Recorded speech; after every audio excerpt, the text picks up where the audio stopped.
Welcome students to the class of pricing and product decisions. So students, today I am going to start your third unit, and this entire unit is about pricing.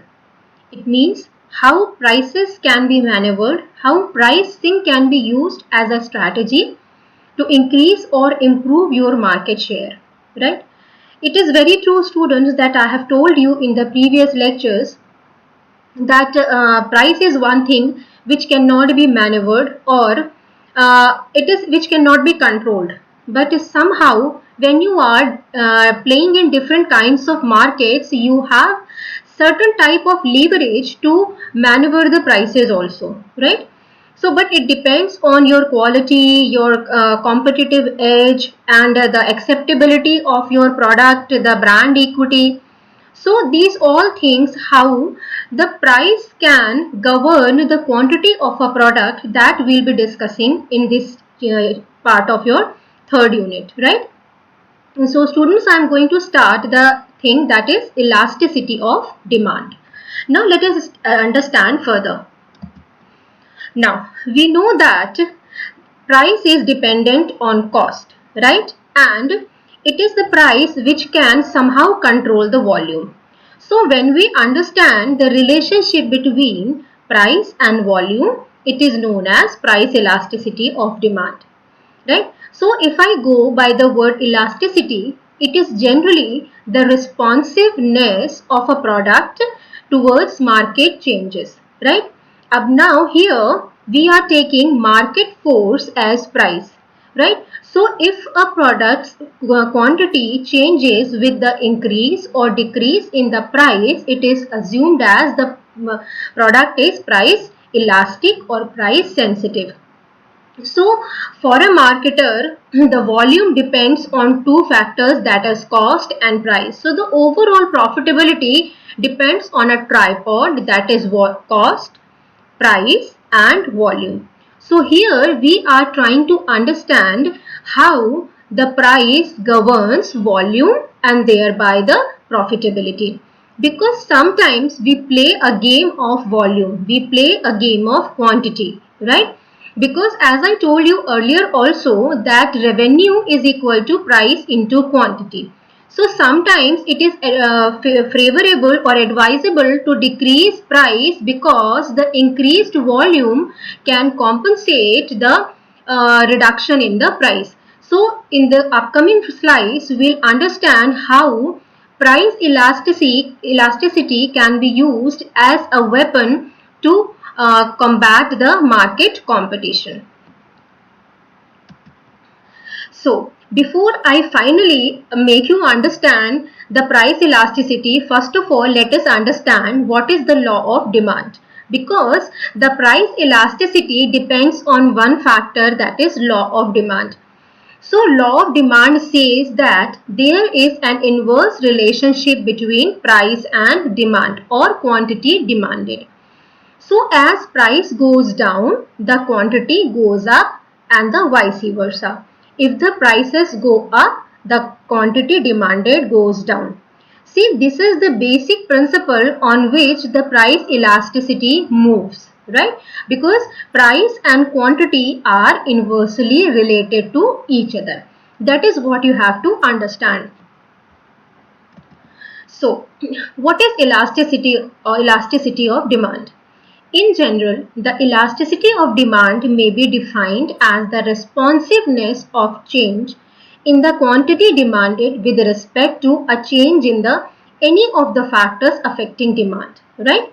So generally elasticity means responsiveness towards any of the market factor, right? It can be your competition, it can be income, it can be anything, right? It can be your advertisement even. But here we are going to study the price elasticity of demand. It means we are trying to understand how your demand is responsive towards price change, right? So price elasticity of demand, right? So it is the ratio of proportionate change in quantity demanded to the proportionate change in the price of the product, right? So it means we have to find out the ratio between the percentage change in quantity demanded with respect to the percentage change in the price of the product, right? If its value is 1, it is said to be unitary elastic. It means the proportionate change is same in both the cases. It means the change in the price is giving equal change in the quantity demanded, right? If its value is more than 1, it is said to be relatively more elastic. So when I say more elastic, it means demand is more responsive to price change. It means with a lesser change in the price of the product, the quantity increases more, or the vice versa. Its value may be from 0. It means when there is no impact of price quantity change in the if the price is changed. You can take the example of salt, you can take the example of other necessities. So it is even 0 or less than 1 in case of necessities. So students, the products which are our necessities or which are of very less price, like salt, like matchbox, so any price change in these commodities will bring no change in the quantity demanded, right? So let us understand the law of demand, right? See, law of demand says that there is an inverse relationship between price and quantity, right? So it means that if say price is 200, the quantity will be 5 units. But if price is dropped down to 100, the quantity will be increased to 10. It means a decrease in the price change will result in quantity increment, right? So this is the law of demand which you have to understand, because on this law the entire elasticity principle rests, right? So let us understand different types of price elasticities, right? This is perfectly elastic. It means even if you are not making any change in the price, the quantity demanded is rising. It means it is perfectly elastic, right? So you are not supposed to make any price change from the point of view of marketer. There is no need to change the prices. It means since the quantity is already increasing, there is no point in playing with the price, right? So this is perfectly elastic. In second case, it is perfectly inelastic. It means whatever may be the price, the demand remains same. So in both the cases, marketer is not supposed to play with the prices, because at one point of time, quantity is not dependent on price, and in another case, even if you are increasing or decreasing price, there is no impact on the quantity, right? Now comes the unitary elastic. Unitary elastic means the price in the change in the price will bring the same proportionate change in the quantity also, right? So this is unitary elastic. Now comes the relatively elastic. Relatively elastic means when a price change brings a small price change brings a higher change in the quantity, right? You can easily make out from the graph, that is here the price change is from P to P1, but the quantity is changing from Q1 to Q1 to Q, right? So you can see the price change is less, but the quantity demanded is more, right? Similarly, we have relatively inelastic. It means when the price change is more but the change in the quantity is lesser, right? So this is relatively inelastic. Now students, you have to understand how these phenomena can be used by the marketer. So in case of all these three situations, in first and second situation, the marketer is not required to make any change in the price, right? But when you see these two situations, right, here the price change is not favorable for marketer, because a slight change in the price may impact your demand adversely. But here, if a small drop can bring a very big change in the quantity demanded. So these two situations can be very well understood by the market, because here only they can play with their prices. Right, students? So let us move ahead. Now, see, I'm once again explaining you these two phenomena, right? So here you are seeing that price change causes great change in demand. The price is moving from only from P1 to P2, but now you can see the quantity change is much higher as compared to P1 and P2. So this is the place where you can play with the price, right? Similarly, this is a situation of inelastic. So this may be treated as a warning to the player that you should not play with the price, because even a small change will impact your demand adversely, right? Because you can see the price change is coming from P1 to P2, but you can see the price quantity change, right? So students, you have to understand how we have to understand the degree of relationship between price and quantity, so that we can maneuver the quantity, right? Because revenue, if you want to increase your revenue, you have two components. One is price, another is quantity, right? So here in this section we are going to study the relationship between price and quantity only, right, students? So elasticity is determined by the following factors: the extent of substitutability between goods, right? See, I'm giving you an example of, say, Pepsi and Coca-Cola, right? So they are perfect substitutes of each other, right? So if there is any small change in the price of Pepsi, what will happen? The Coca-Cola is a perfect substitute of Pepsi. So what will happen if Pepsi rises its price? What will happen? The consumers will immediately move to Coca-Cola, because they are not finding any difference between the taste of Pepsi and the taste of Coca-Cola.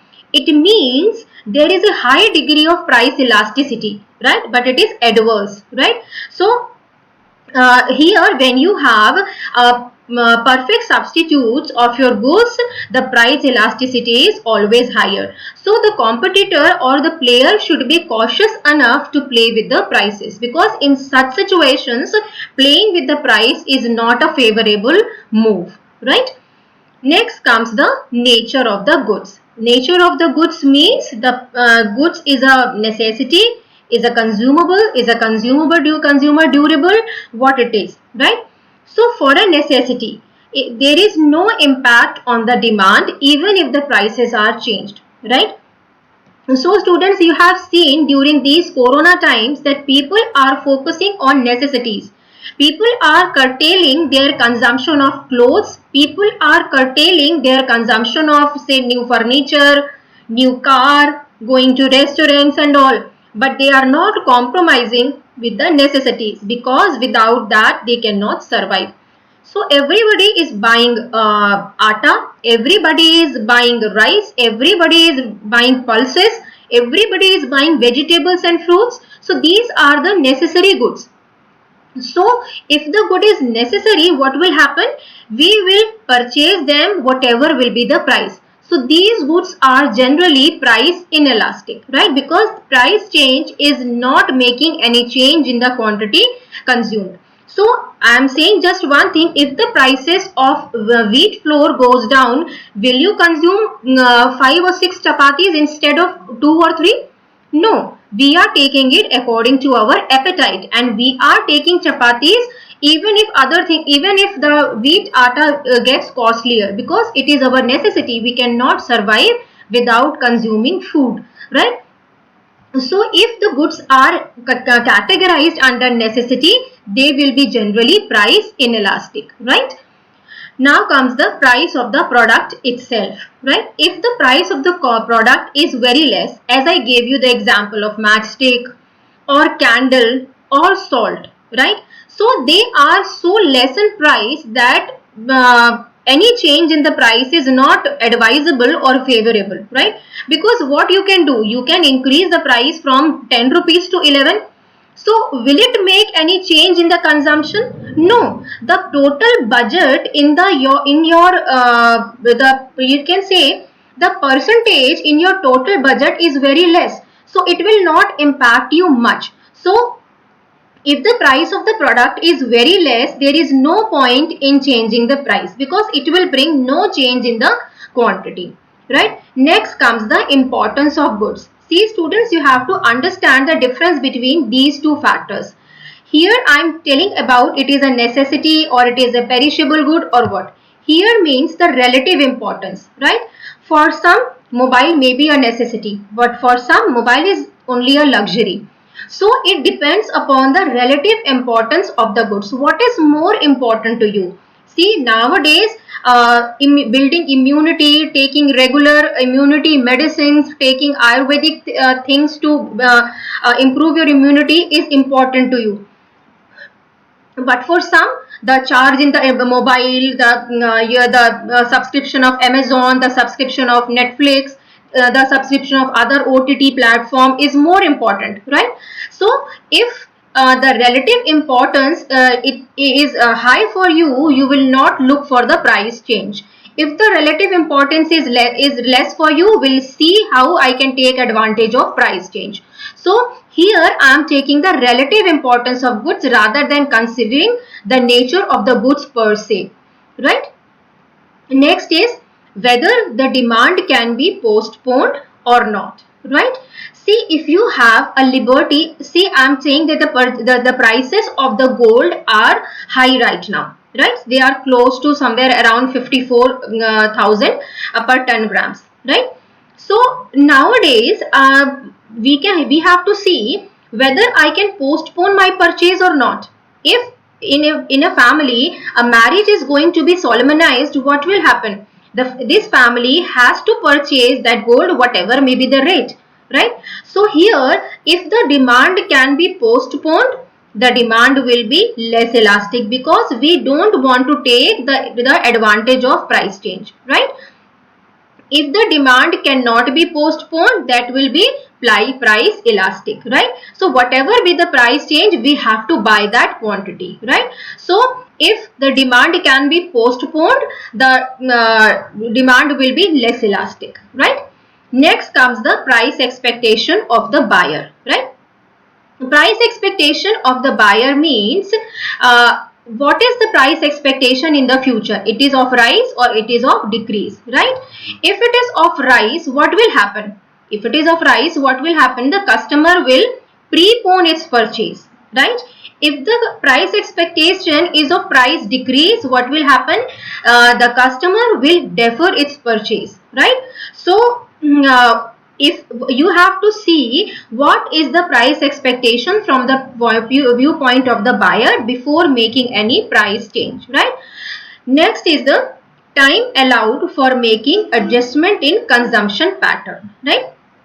See students, all of you have seen the situation scenarios where the discounts were offered, right? So during Diwali, the discount or the coupons were not announced just one day before Diwali. In fact, they were given for a period of 1 month or 15 days time. This time is given to you because you are not moving every time taking money in your pocket. You need to manage your expenses. You have to manage your finance, right? So if you are allowing any discount in say, so suppose purchase of car or purchase of fridge, so the customer must have sufficient time to adjust its expenses so as to buy a fridge or a car, right? So if the time allowed is high, what will happen? The customer will respond to that price change, right? So if you are not allowing, if the discount or that coupon is announced only for 1 day or for 2 days, what will happen? Lesser customers will come and will adjust their consumption pattern, right? So more the time bracket, more will be the elasticity of the products, right? So students, while maneuvering the price, we have to see in which category our goods fall. What is the general tendency in the customers to prepone or postpone? What is the price expectation and how much time we are allowing our customer to take advantage of any kind of price change, right students? So Next is demand. We have to understand certain things. Demand for necessities is generally inelastic, right? Demand for luxury goods is highly elastic. See students, you can see that is why the luxury goods, because a slight change in the price of the luxury goods will increase their demand, right? So this is what I meant by demand for luxury goods is highly elastic, right? Now, durable goods have higher elasticity than non-durable goods. This can be explained by two principles. One is non-durable goods are generally consumables. So what happens, like non-durable goods like soap, oil and other vegetables and other things like cosmetics and all. So these are your non-durable goods. So they are generally necessary to lead a quality life, right? But you have to understand one thing more, that the total percentage in your entire budget is less, because the cost of a fridge is somewhere close to 10,000 or 15,000, right? But cost of one cream is what? Somewhere close to 80 rupees.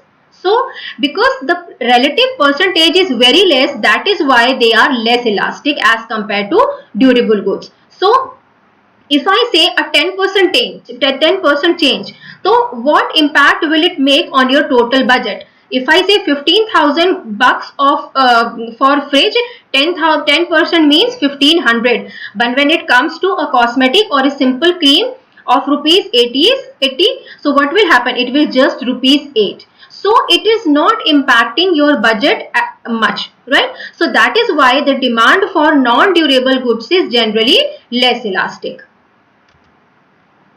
A commodity having a variety of uses will have higher elasticity, right? I'm giving you one example. If the prices of milk is reduced, what will happen? Milk has multiple uses, right? So you can take it as a commodity. You can drink one glass of milk. You can have curd. You can make so many dishes of milk, like we have porridge, we have kheer and all. So since milk has variety of uses, we can extend its consumption by utilizing more, right? So a simple change in the price of milk will bring more change in the quantity demanded or quantity consumed, right? Goods having specific uses will have comparatively inelastic demand. Just now I told you, if you want to buy a candle, if the price of the candle goes down, you will not buy 10 or 15 candles, right? The same goes with the vegetable oil. You know that what quantity you can consume, right? Taking your health specifications. So if the price of the vegetable oil goes down, you will not start drinking it, right? You will use it in the same way as you were using earlier, right? Because vegetable oil has specific uses, right? So its demand is comparatively less elastic. Larger the substitute a commodity has, higher is the price elasticity of a demand. I just gave you one example of Coca-Cola and Pepsi. This thing goes here also, that if the company has higher substitute, what will happen? A slight change will force the consumer to move to the substitute, because he is finding no difference in their consumption, but the prices are different. So larger the substitute, larger will be the price elasticity. The price elasticity for a branded commodity is higher than that of a generic commodity, right? So students, let us understand this way. I have given one example, will cigarette and cigarettes in general, right? So I am taking another example of a car, right? So if I take total car industry, so you will find that the elasticity is less. But if I take into consideration only Hyundai and Maruti, what will happen? The elasticity will be higher, right? Because we are taking one brand at one time, right? So it is covering lesser market, so it will have higher elasticity as compared to the total market, because any change in the demand will be compensated by the other brands which are not facing any demand increase, right? So you can say that the price elasticity of a brand is higher than that of a generic commodity. Generic commodity is car, brand is Maruti or Hyundai. Right, students? So I'm just once again repeating the entire lecture so that you can reinforce the concepts which I have developed in this lecture. The first of all, you have to understand that in the previous lectures we have discussed about cost, right? But we have to understand that price is one factor which can be maneuvered to win the competition. But you before maneuvering the price, you have to understand the relationship between the price and the quantity which your brand carries. Because if you are not able to understand the relationship between price and quantity demanded of your brand, you will not be able to take a right decision, right? So for the products which are price inelastic, the price should be raised because it is not impacting the customer, right? So generally what happens, you can easily watch these phenomena. You can simple in the government phenomena also. The tax rates for corporates is higher, but the tax rate for a common man is lesser because they are price sensitive, right? So if your demand is price inelastic, what will happen? You should increase the price. But if your product is price sensitive, what should you do? You should try to reduce your price and try to take the advantage of quantity increase, right, students? So I think the concept is clear. So in the further lectures, we'll understand the various pricing strategies adopted by the marketer to win the market share, right? But before that, the marketer is required to understand the relationship between price and quantity. So students, that's all for this lecture. We'll meet again. Thank you.